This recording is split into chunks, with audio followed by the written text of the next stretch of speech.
The Horseman's Corner is an original production of Howard Hale Broadcasting, on the air since 1994 with over 7,000 episodes with people involved in the world of horses.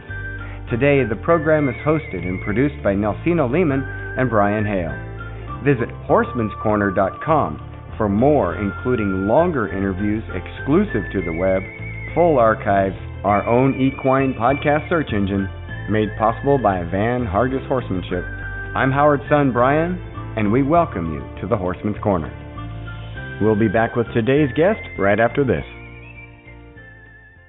I'd like to invite you to visit the website that we have for the Horseman. That's horsemanscorner.com. Good place to advertise, good place to go if you're looking for horse information. That's horsemanscorner.com. Welcome back to segment 3 of the Horseman's Corner, and once again we have a special guest, Toby Tooke. Let's listen in. Well, you're an ambassador to something that I think growing up I took for granted. And the reason I say that is because we lived it. You could go to town, walk down the street, see these people that you knew their names, you knew where they lived, you knew what they did. And it just didn't hit me until I went to the Pro Rodeo Hall of Fame, and I'm walking around this building, and it dawns on me all of the livestock and all of the people that I recognize because of my grandparents and my parents and the bucking horses and all that entire world that seems to be in one small bubble. My grandparents were in Oklahoma City when Feek passed away, and I know that it was devastating for them, and not just because Feek was an icon, but because they had lost a friend. And yep. For you to carry this on, I can't tell you how proud I am of you, because I know that this is not for financial gain. No. This is a labor of love. Well, and I go, to the bar back home, going to the doghouse there, and people, I bet you're just raking in the money from this movie. I'm like, I haven't made a damn cent. And the money that we do make, anything we make off that movie, 10% goes back to the museum in Ekalaka. I'm like, I don't want it. I am putting back into home. And good for you. Thank you. That's wonderful. And they're looking to expand, and there's a big exhibit in there of Tooke artifacts, pictures, coats, awards, saddles. Like you said, we're known for dinosaurs and bucking horses. And the cool part about it is, I mentioned Grandpa had saved the bones to Grey Wolf and General Custer. Nate Carroll had approached me. He goes, well, with technology today, and we can scan those bones. I said, well, we don't have them all. No, if we have someone, we can get the general size. And they want to do a full life-size scan of Grey Wolf and or General Custer and have it in the museum. So I thought that would be kind of cool to see the actual size of those horses, 17 hands weighing a ton, bucking horse in there with all these dinosaurs. Hey, if you got it, want it. That is beyond cool right there. That is wow. I remember as a kid watching the horses buck, and then watch the NFR and go, well, that horse was Frontier Airlines, or that horse was this horse, and have people go, they were proud of the lineage. They were, and I'm so glad somebody's documenting this. Yeah, and it's fun to see, and that was when we were DNAing and Custer, which is one of the greatest breeding stallions of all time. Harry Vold had him and then sold him to, Harry said his biggest regret was selling him to Ike Sankey. That horse has had more world champions come out of it than any other stud. And story goes, Harry, he was trading horses with Grandpa, and he said, hey, I'm going to bring up these 6 mares. I want you to breed them to General Custer. Grandpa said, okay. brought him up. Well, Custer ran 3 of them off. So Gramps like, well, heck, I'll put him with Gray Wolf. Well, he ran 1 of them off. Well, that lone mare Grandpa put with Timberline. Well, they all got bred, loaded them up, and with the DNA, because they exhumed Custer, he was buried on the Sankey place, and they exhumed him, and they're like, this DNA of Custer does not go back to Tooke's General Custer. So I got a call from the BHBA real quick.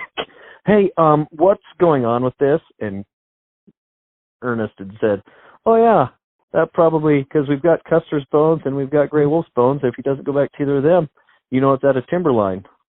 So it's cool seeing that, and just, again, the BHBA is great for the sport and great for anybody that just loves bucking horses in the history, because I've had people approach me. Hey, I've had a number of people, hey, I've got a horse that goes back to Indian sign. And I let them tell their story. And then I go, well, I hate to break it to you, but Indian sign was a gelding, so I don't know who told you that, but you don't have an offspring of Indian sign. Well, that's kind of what went through my head, too. It's like, I thought he was a gelding. Yep. Whatever floats your boat. So that's the beauty of I can't praise the BHBA enough with, I preserve history, but again, science doesn't lie. And, I can't tell you, if you're listening and you have a horse that's a little bronky or whatever and want to see, get a hold of them, pull some mane, put it in there, and they can go, oh, hey, this goes back to this horse, or this doesn't go back to anything in our database. But it's really cool to piece that puzzle together as to, broncs, because, and Dr. V had said that almost all bucking horses go back to 6 mares way back in like the 30s. Really? I did not know that. The mare side of it, everybody thinks it's the stud side, but from what Dr. V says, it's the mare side and I guess I think about it now, and Grandpa had talked about, we had a mare that Grandpa called Goldie, and Grandpa's like, we could put her with, General Custer or Prince, horse bucked. We could put her with one of the horses Grandpa used to pull the hay wagon. The colt would buck. So I after, hearing that from Dr. V and talking to Grandpa and stuff, he said that doesn't surprise me, that there's, those handful of mares that are kind of the foundation for everything. So. Well, that's interesting. I know that my grandpa always used to say that different people would say, well, I don't want to ride a mare or whatever. And he is like, where do you think good horses come from? Yep. Yeah, and and that was always what Mel told me, is when Rodeo Inc., most of the horses that they had or got from us, they were geldings or mares, and because I'd quizzed Mel, and I was like, well, did you ever breed any? He's like, no, your grandpa just kept sending us truckloads of great horses, so we didn't breed anything. And Grandpa was telling me about the first time Mel and Jack and John flew out to the ranch, and of course, did you ever know Faye, Uncle Faye? Only through, by reputation, we'll say. I heard great stories about him. But Uncle Faye, he was there when the plane landed, and old Jack Brainerd rolled up and said, wish I would have brought a bronc saddle. I would have topped one of these off. And Faye just said, if you could do that, we'll give you the whole ranch. So, and they saddled up to go ride out to look at all the horses with Feek and Brainerd. Of course, Jack, he was like 5'2". He was just a little guy. And they didn't have enough saddles, so they had Jack in a bronc saddle out there riding through, and they got back to the ranch. And here comes the horse with the bronc saddle, and Jack was not on the horse. So he couldn't even ride the saddle horse, let alone top one off to take the Tooke Ranch. So I always thought that was a good story as to Jack, and I got to talk to him and ask him about it. I think Mel and your grandfather embellished that a little bit. Certainly not.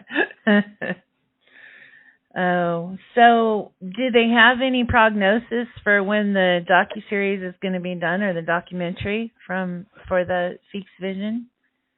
It is close. I got a rough cut of it. When was that? Week and a half ago. It was the first half of it, and well worth the wait. You know, seeing all the guys in there. Even we've got pickup men talking about trying to pick up the Tooke horses. I mean, Gail Warner, who's a historian, it just is cool. And I had got some footage, old footage. Grandpa had a camera, you know, an old reel-to-reel camera. So I've got a bunch of these horses from back in the 50s and 60s in action, and I've got it put on DVD and digitized, and so we're going to be seeing some of that in there. And I laughed because Grandpa, he would ration them out to me like they were library books. He'd go, well, here's 2. Okay. I'd get those done, and I'd come back and goes, well, here's these 2. Like, why the hell didn't you just give them all to me at one time so I can get them all done? But then after he passed away and Grandma passed away, I'd found all of the cans, and I got them all done. And I watched, well, there was a lot of those where Ernest was eating the dirt quite a bit, so I'm sure that's why he didn't give me some of those cans. But yeah, we've got some cool artists working on it, some 3D artistry in there.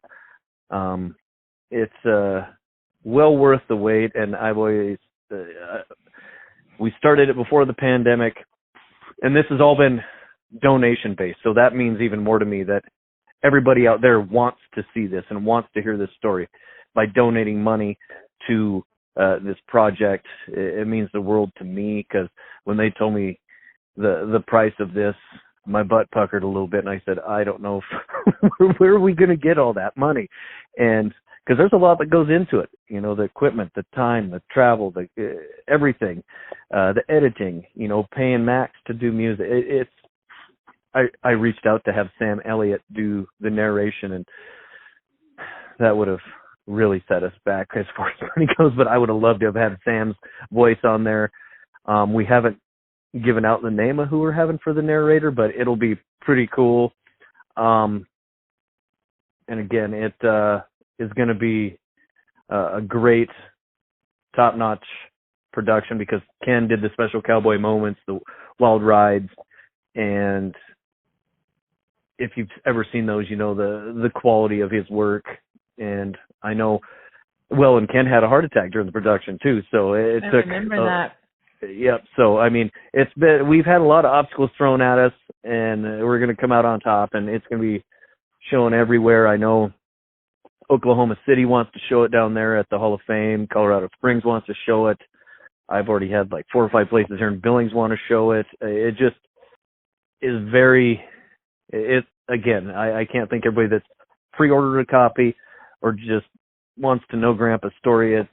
It's something that I never would have thought, but when you think of it, boy quit in school, raised bucking horses, people told me can't overcome it. It's almost like a Disney movie, and then comes to it, and he passes away at the pinnacle of, you know, he was 58 holding a trophy for a horse. It don't get much better. Or worse, depending on your angle. But what a story. We'll continue on with segment 4 after this. You're listening to the Horseman's Corner. I'd like to invite you to visit the website that we have for the Horseman. That's horsemanscorner.com. There's a lot of information there, some good horses for sale, some sales that are coming up, and some broadcasts and podcasts that you'll really enjoy and use as a learning tool, because it's a great source for the horseman. Good place to advertise, good place to go if you're looking for horse information. That's horsemanscorner.com.